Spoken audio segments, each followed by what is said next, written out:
Welcome to Bronze and Modern Gods. I'm John, and this guy right here is Richard. What's up, buddy? Hi. Hey, John. I'm doing good. How are you doing? I'm doing okay. We are into November now. It's dark outside already, which is, It I gets guess dark in California. I didn't know that. sometimes there must be dark before there is dawn, and this is one of those things. Hey, if you are not following us on Instagram and Facebook, why not? See, it's right up there now. Bronze and Modern Gods, real easy to find us. Go check out our website, bronzeandmoderngods.com, if you like. Give us a like and a subscribe on this platform if you're watching us on YouTube, because it really helps with the algorithm, and we love you for it. And if you would listen to us on your favorite podcast platform, why don't you leave us a review there as well, because we like reading them, and we like reading them on the air in our viewer mail. Today's topic is a hot one because everyone is going nuts for newsstand versions. Newsstand versus the direct market versions. What is the difference? Why are they more expensive? Should they be more expensive? We're going to dive into it today for sure. But first, let's take a look at our hot book of the week. Richard, this one is in your wheelhouse. It's all about you, buddy. Yeah, it is finally the Teenage Mutant Ninja Turtles, The Last Ronin. This book has been long coming. I've had this book on order for months. We had a situation where an ash can came out for this book months ago. Stirred up some interest. People got really excited about it. But then the original publisher decided that the artwork for this book was not up to snuff. So they went through and decided to redo the whole book. So the book went back to the drawing board. They got a new artist, redrew the whole book. Book was finally coming out again. And then we had a whole situation where we did not, the individual stores did not get their original allocation of these books. Well, I will say in Southern California, we saw a split. What was strange that I saw, because I went to a few places on Wednesday, the bigger stores were sold out, but the smaller stores, they had a tinier customer base, still had plenty of copies on the shelves. Even the 1 in 10 were still on the shelf as of yesterday. Yeah. Here locally, we had kind of a different situation. They were gone everywhere. Fortunately, I had one in my pull list, so my LCS held one for me. But they were, by the end of Wednesday, they were gone. So definitely, there's a lot of hype around this book because of the apparent shortage of copies available. They're already talking about putting out a second print of this book, which, people want the first print. And so I'm not exactly sure how that second print is. No, it's just a different color of the sun/moon, whatever that orb is in the sky. Ooh. Yeah. But raw copies of the first print are going from $25 to $30. They were going for that, right out the gate for this book. This is one of those books that it is an oversized book, and it's square bound, and it is subject to all kinds of mishandling, from ding corners to fingerprints to just general problems that Diamond introduces as they're packing them. So it's going to be tough for this black cover, for the A cover, to come up with 9.8s out of the books that are available. So I expect to see the 9.8s having a higher ratio price assigned to them than you would normally expect for a new book. Yeah, according to a few of my retailer sources, the shipping from Diamond on this was abominable. They received just so many damaged copies. First, they were allocated from their original orders, and then those allocations were damaged. So if you've got a nice one, yeah, take a look at it. There's also apparently a printer's error in about 10% of the run. Have you heard about that? Yeah, certain pages in the book are kind of they're faded out. They're whiter than they should be. It will be interesting if we could find out exactly what the ratio is. I wasn't aware that it was as high as 10%. So that's going to introduce a potential another vector for collecting for this book. Personally, I don't care for error prints as a speculation source, mainly because it's hard to quantify them, as opposed to being able to have a solid print run of a particular title. You never really know how much how many are out there that you're competing with? And let's talk about the variants. Crazy. First, you've got the standard ratio variants. There's a 1 in 10, a 1 in 25, and a 1 in 75 thank you retailer variant. But what else do we have going on variant-wise with this book? There are some really cool variants. Back months ago when this book was first on order, I ordered one that is a homage to the Usagi Yojimbo cover for Albedo #2.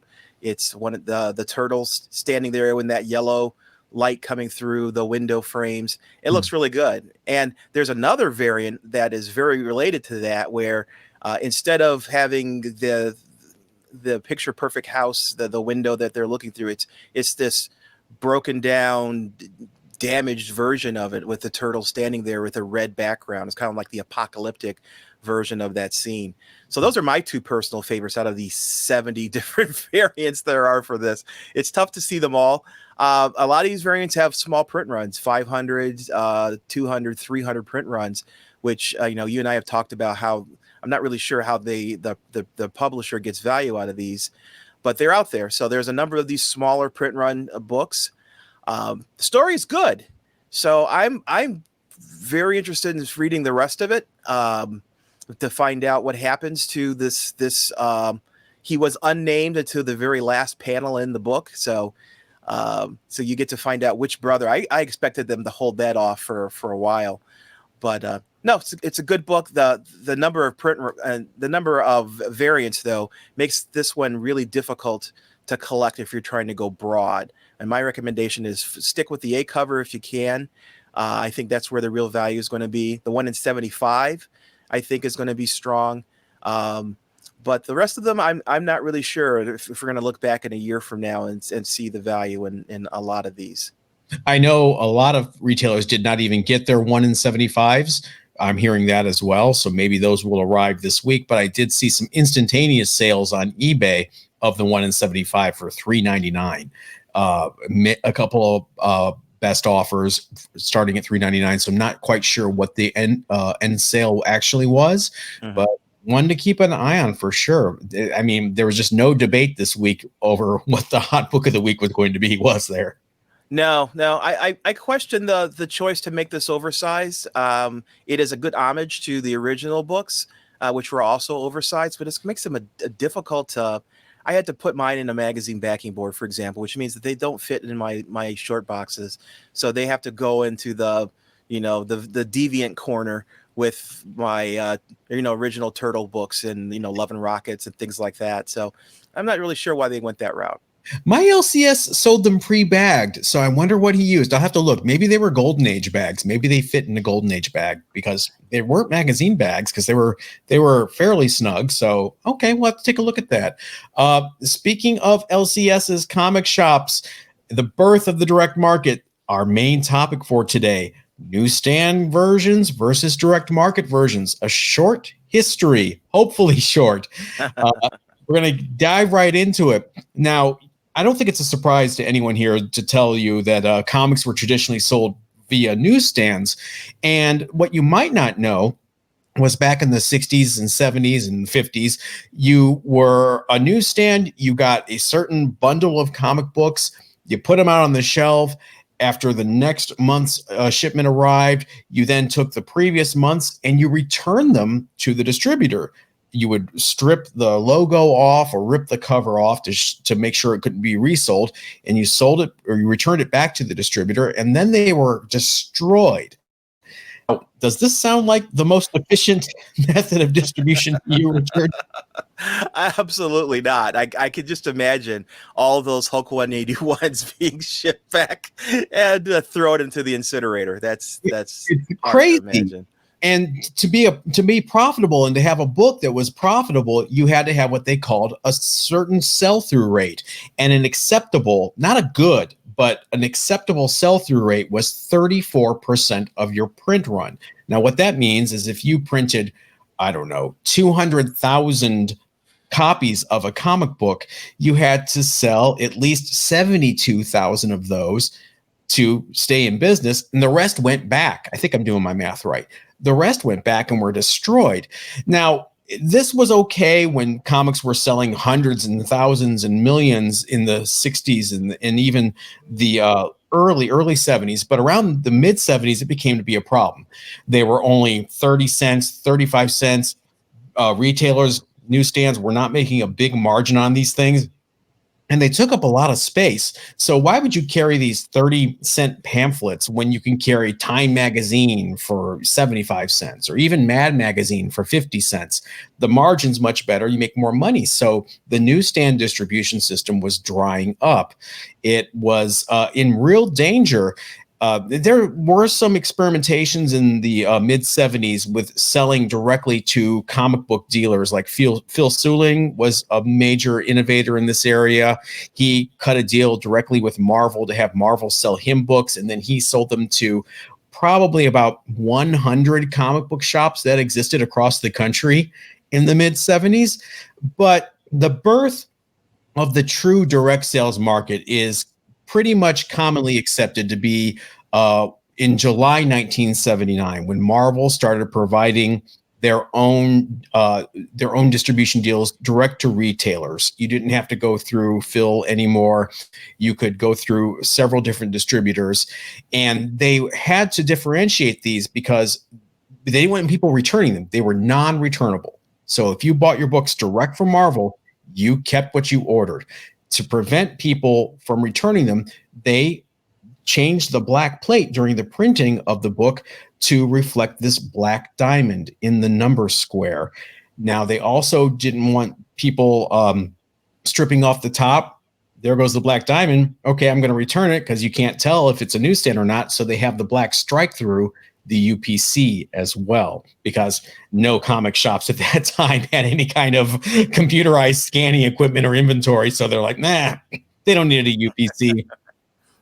So it was a way to make sure these were non-returnable. So this was pretty successful right from the start. Jim Shooter has said at least 6% of the total run of Uncanny X-Men at that time were going directly to comic shops. And that's what kept that title alive and growing, was the direct sales route. It was so successful that it eventually led to direct-only comics. The first one for DC was a Superboy Spectacular in 1980, and that was soon followed up by, what do you think the first direct sales Marvel book was? Dazzler #1. Dazzler #1, 480,000 copies, non-returnable. Wow. So Dazzler #1, probably why it's not a $300, $400 book right now. There's plenty out there, folks. But Dazzler #1 was the first direct sales Marvel title. So what ended up happening on the rest of the titles that went to the newsstand and the ones that went direct to shops, you had two different versions. You had the newsstand with the normal number box, and you had the UPC on that. And then you had the direct version. At first, the direct version was actually the scarcer of the two, because there were far more newsstands than there were comic book shops in 1979. But that would flip around pretty quickly. There's a great site.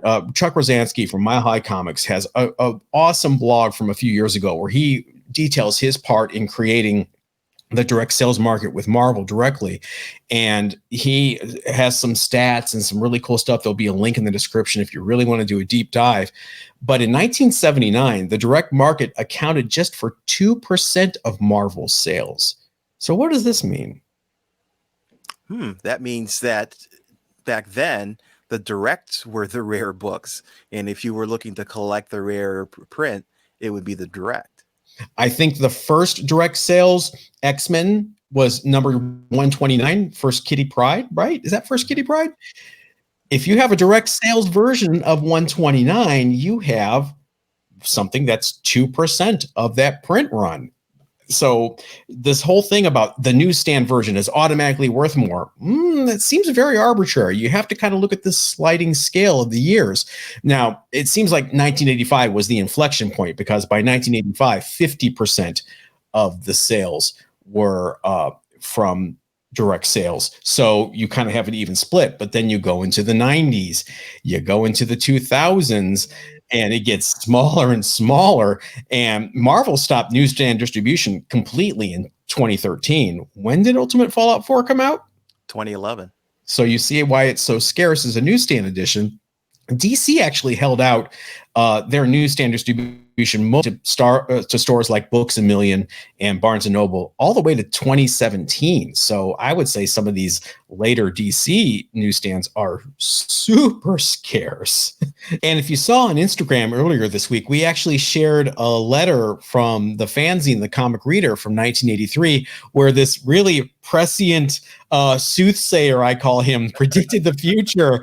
He said, in response to George Olszewski's letter about the Curtis Logo comics, which was the newsstand distribution, Curtis Logo was their distributor, and non-Curtis Logo comics, I have to favor his arguments about the direct sales editions being worth less years from now. Whenever I can, I buy doubles off the newsstand instead of ordering them from the direct sales. I, too, am afraid, for the very reasons stated in Olszewski's letter, that someone will make a distinction between the two whenever it becomes marketable to do so. Wow. That's a guy thinking ahead. That is awesome. I want to meet him, and I want to buy his collection right now. That's right. Definitely. I wish I could be that prescient and planning in my collecting. While we got him on the phone, can we ask him what's going to happen in 2021? I mean, the guy's actually brilliant. What's up, Kreskin? Wow, Kreskin? Really? I'm here to deliver all the references the kids will get. Wow. Now, we're telling you all this because we see Amazing Spider-Man 300, newsstand edition, $5,000 or whatever it's selling for.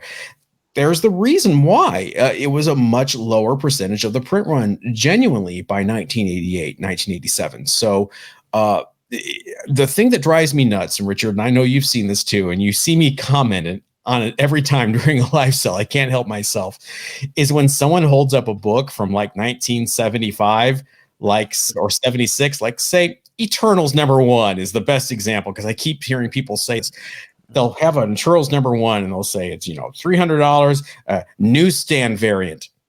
It's the only version. There's no direct version. Stop it. Right. People pick up on those buzzwords and try to use it as marketing terms, I think, without actually understanding what they're talking about. So that's unfortunate that people are using that to describe a book. But it's really interesting to see this newsstand incentive, this newsstand premium for some of these books. I was never a big proponent of it. I was like, the book's the book. It's a black plate change. Get over it. But now I see the market is heading that way, and you kind of have to accept it. You do. I'm like you. I honestly, I collect the book, right? I don't know if newsstands as a premium is something that's a temporary thing. And in 3 years, we won't care about it as a community as much as we do now.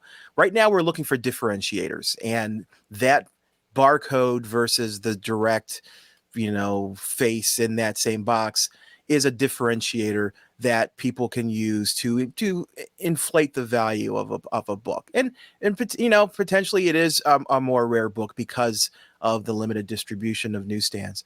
But it's arbitrary. And it's still Amazing Spider-Man 300, whatever is in that box, right? So I just have a hard time thinking that in 5 years it's going to be as big of a deal as it is right now. There are a lot of people who are just bored and are looking for those kinds of things to focus on. In 5 years, after we've had the apocalypse and the Civil War, potentially this won't be a point that people use to differentiate the books. So I still buy the directs. I consider the newsstand as something that I'm really willing to pay a premium for when I'm buying new books. I think it depends. I think it's going to be a sliding scale. I think we're at the early days of really breaking out these premium prices. And I'll give you an example from your own collection. You may not care to have a Spider-Man 238 newsstand edition for a Hobgoblin. The direct one's fine for you, right? Mm-hmm. But who bought an Ultimate Fallout 4 newsstand edition? No, you're right. You're absolutely right. That was a purchase made because I am a completionist. Yeah. And I wanted to have all the different versions of the book. It just happened to be that the newsstand had a higher price associated with it. And it's not, I didn't buy it because it was a newsstand. I bought it because I have all the other versions of the book, not that particular version. Yeah, I think, in my opinion, and it's just me and my collecting focus, anything before 1990, newsstand is not that tough. 90 on, things like Spawn #1 newsstand, that's strangely tough to find. You had some independent comics that made it to the newsstand that nobody really cares about now, like Now Comics. They had newsstand distribution, and those, when you find a Ralph Snart #1 with the UPC, that's kind of fun for me. Married with Children #1, stuff like that. First Comics had newsstand distribution for a while. Nobody gives a crap.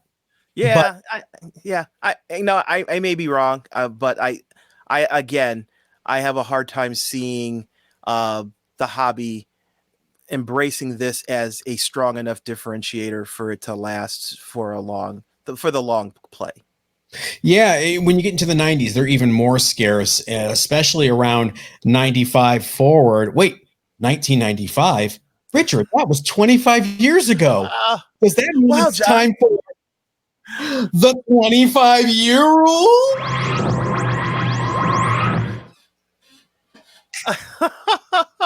The master of segues. Yes. The 25-year rule, where we go back 25 years to 1995. Grunge is happening. I think I say that every time. I got to come up with something new in 1995. But trust me, grunge was happening.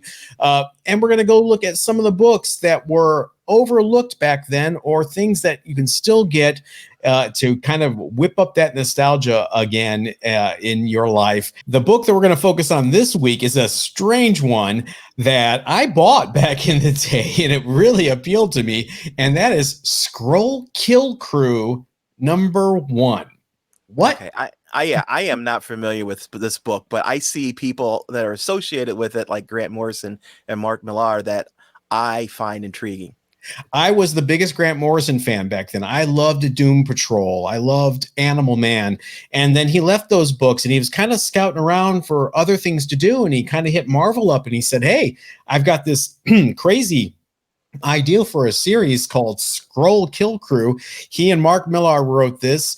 It was supposed to be an ongoing series. It kind of got truncated to 5 issues when the sales reports came in. But if you remember all the way back in Fantastic Four #2, where the Skrulls first appeared, Reed Richards came up with a real cool method to get rid of them. Do you remember what that was, Richard? Yes, he turned them into cows. He made them turn themselves into cows. That's true. That's true. He made them turn themselves into cows. You're right. And then he hypnotized them and said, you are happy and content like a cow, and you will remain a cow forever. Yeah. Well, what ends up happening to cows is they go to slaughter. So eventually, these Skrull cows went to slaughter, became processed meat products, and some humans that ate the Skrull meat developed Skrull-like shape-shifting powers, and the best part, an irrational hatred of Skrulls. That's the concept for this book. Wow. So they get together as kind of like a biker or superpower biker gang and call themselves the Scroll Kill Crew. What you'll really appreciate, Richard, was the original title of the book that Marvel made them change, which was the Scroll Kill Cult. Sorry, that's play on Thrill Kill Cult. Exactly. And they were going to do it. And they made them change it. The famous industrial band Thrill Kill Cult, My Life with the Thrill Kill Cult. And so it was just as crazy as I'm describing it. Captain America guest starred. The front cover of issue 2 says guest starring Captain America, whether he likes it or not.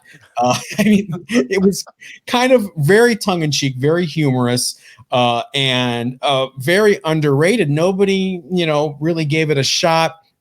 It's been reprinted in a trade paperback since. If you can grab it, I highly recommend it. But you don't need the trade paperback because this book is super cheap.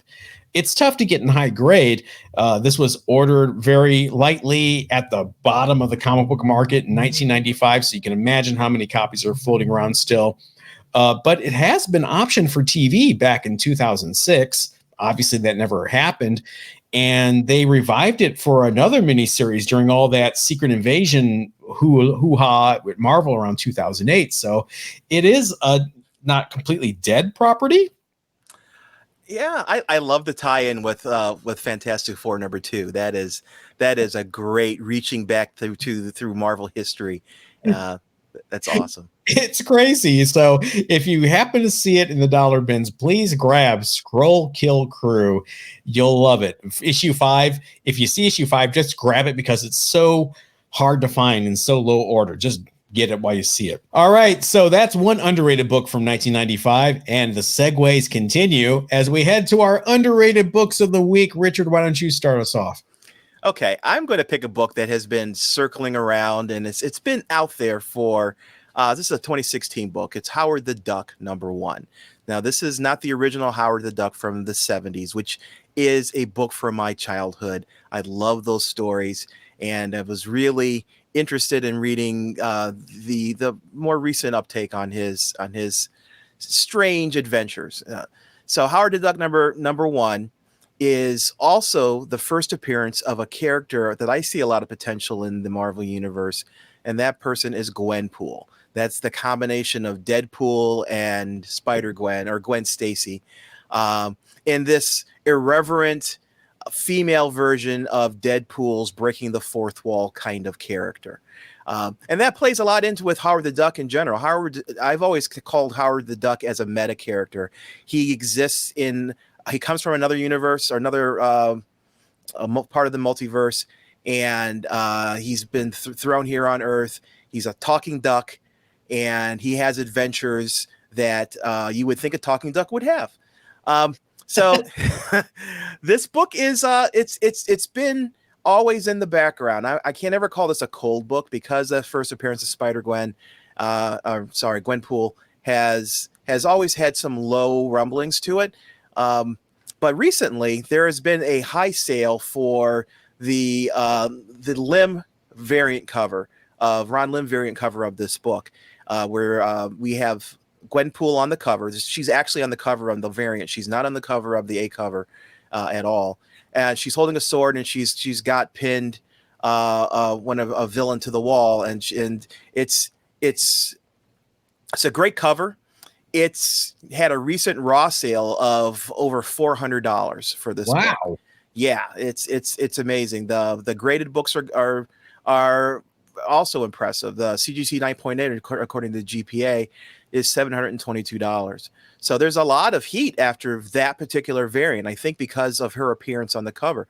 Her first appearance on the cover was a part of Deadpool's Secret Wars #2. It's a great cover. If you're out there, it's also still out there and available at a more reasonable price. But for #1, there are a number of covers. If you can't afford the $400 for that cover for a raw, I think it's going to continue to go up. You can get the A cover. 9.8 for it is only $83. Mm-hmm. But there's also Ron Lims did a sketch version, which is a second print of this book. And the sketch cover is exactly the same as the Ron Lim cover, where she's holding the sword that just had the 400 raw sale, but it's much more affordable. It's just a sketch version of that. So it's got a 9.8 CGC 9.8 of $153. If you go on eBay, you can find it for around that price. You can negotiate it a little bit lower. But I see as that Lim cover continues to go up, it's going to raise the value of all versions of this book. There are some other variants of this book too, but I'm focusing on the ones that are focused around Gwenpool on the cover. But to me, I buy. This is one of those books that if I'm leafing through a box and I see it available for $5, I'll pick it up every single time. I'm talking about the A cover. Mm-hmm. If you see any of the variant covers, pick them up, because I think they all have some value, but especially those Lim covers. Those are going to be the ones that are going to over time have the greatest potential in increasing in value. But yeah, this is like I said, this has always been a book that's kind of floating around whether or not Gwenpool is viable. So it's had value, but it's still affordable. And I think personally, it's a great read. It's very tongue in cheek. It's got some good cameos from people like Doctor Strange.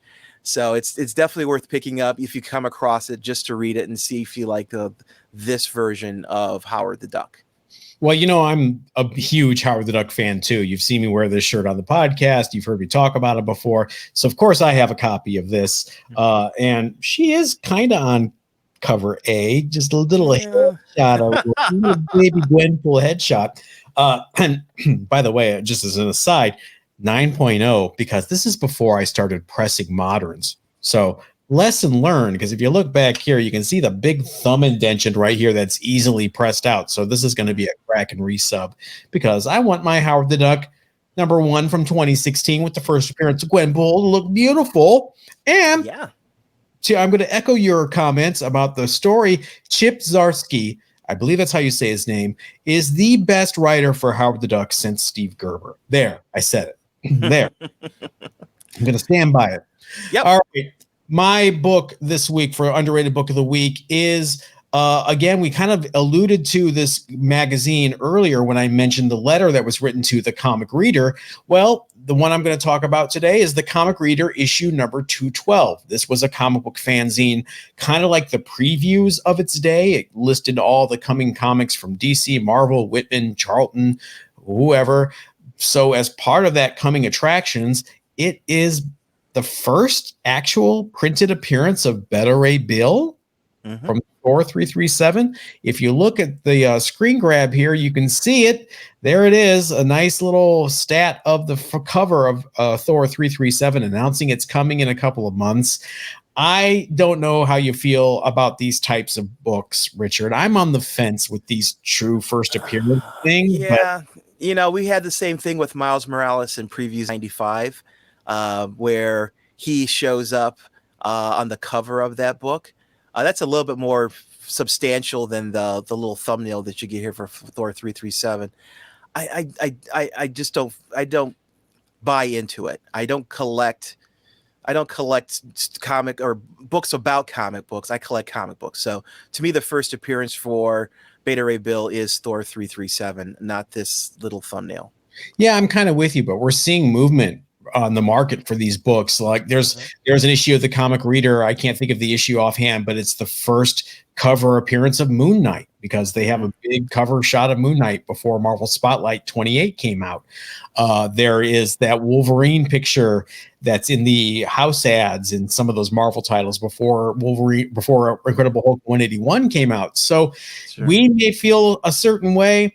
The market feels differently. This is a tough newsprint fanzine. It was printed completely on newsprint, including the cover. So high grades are scarce. Right now, there's only one CGC 9.8 on the census, and that copy is currently on eBay with a $1,000 buy it now price. So sure, I'm sure there's people that collect this, and I'm not gainsaying that this is a valuable book.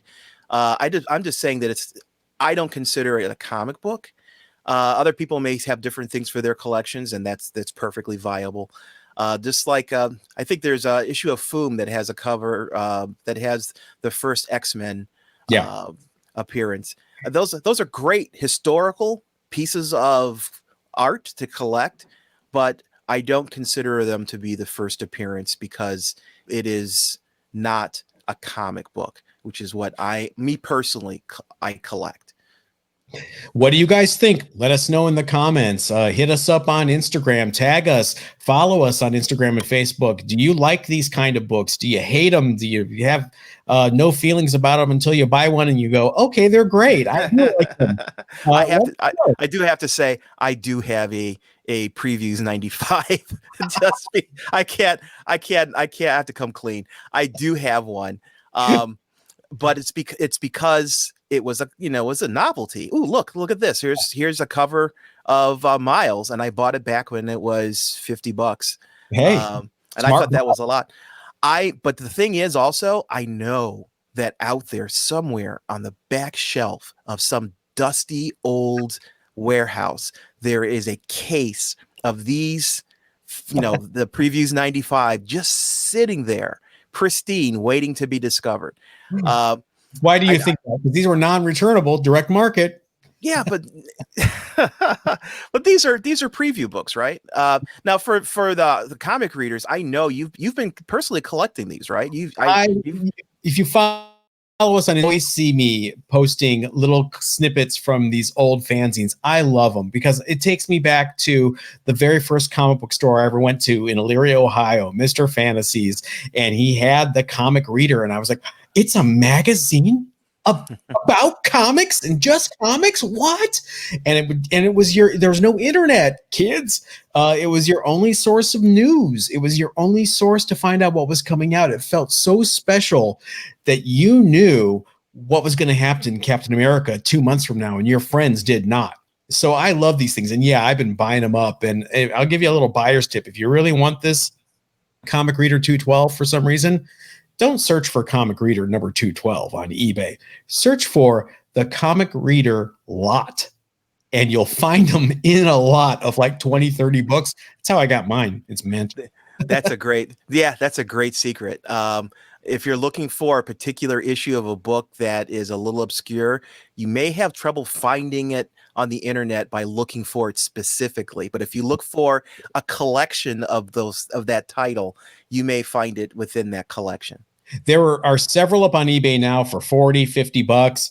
But I will tell you guys, and since I got mine, I found it on eBay last week by searching Comic Reader lot, and I paid 50 bucks for it, for a lot of 29 issues. So there are bargains to be had out there. And with that, we're going to leave you. Make sure you follow us on Facebook and Instagram. Leave some comments. Hit that like button. Subscribe to us. We love you guys. And we will see you next time. Thanks, Richard. Thanks, everybody. Stay safe.